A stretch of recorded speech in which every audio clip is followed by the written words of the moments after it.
I like acupuncture, but I'm not interested in the spirituality that sometimes comes with it.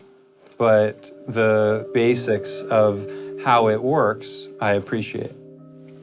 I don't know that there's any specific spirituality to do with acupuncture, but maybe some of the practitioners you've had have espoused a certain... Yeah. Okay. So we'll talk to you maybe in a language that feels more comfortable for you about how this works, because I want it to be explained in a way that feels safe for you. So you've had a diagnosis of MS? Yes. Okay.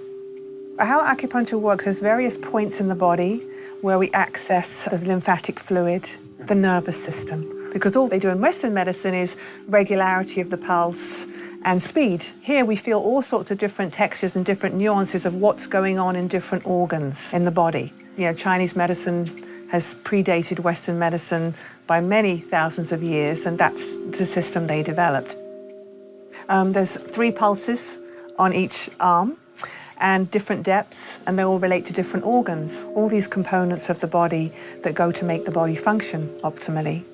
When you have acupuncture, the constitution's treated as well as the individual symptoms that the person has. So I'll have a look at what's going on with you constitutionally, and then over a series of visits, the constitution's being strengthened as well as the symptoms alleviated. And it's important to know that acupuncture is cumulative. So it builds up over a series of visits. But if you've got symptoms going on now, there should be a shift in those once you leave. So tell me, what kind of symptoms do you have? In general, I have a lot of fatigue. I have a numbness in my left leg, a little bit of weakness in my right arm, and a little bit of cognitive fogginess. What would be the main symptom that you would say is the most distressing to you?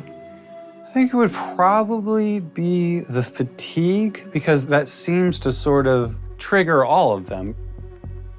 Are you on medications now? No, I'm not currently on any medication for MS. I am on a number of supplements that I put together, some on my own and also in conjunction with my MD. All right, so you're doing D3, And multivitamin. Multivitamin and vitamin E, folic acid. Right. Magnesium. Good. What kind of magnesium are you doing? It's not a really natural kind. You've probably been talked to about this, but you're best off getting supplements that are whole food based. Okay. Because then the body doesn't have to translate them from some kind of pharmaceutical thing that's been put together. The body recognizes food much more easily and can use that much more easily when the supplement has been made from a food base. I see, I see. Have you worked with anyone related to assessing any food allergies? No, I haven't done an extensive food allergy. Okay. And the first head trauma you talked about, was there any concussion with that? It was never tested. I wasn't taken to the hospital. Okay. Have people talked to you about heavy metals and little bit. Because heavy metals can be circulating in the blood, but they're also buried in tissues. By testing blood work, you don't actually get what's in the tissues in terms of heavy metals. Okay. Hair analysis is a good way to get what's in the tissue. So my preferred way to go would actually be the hair analysis. And you could actually combine that with doing a mercury urine challenge test, which actually pulls out mercury so you can see what might be in the tissues. Another thing that will be useful for you to have is some kind of adrenal test, some kind of cortisol DHEA level test.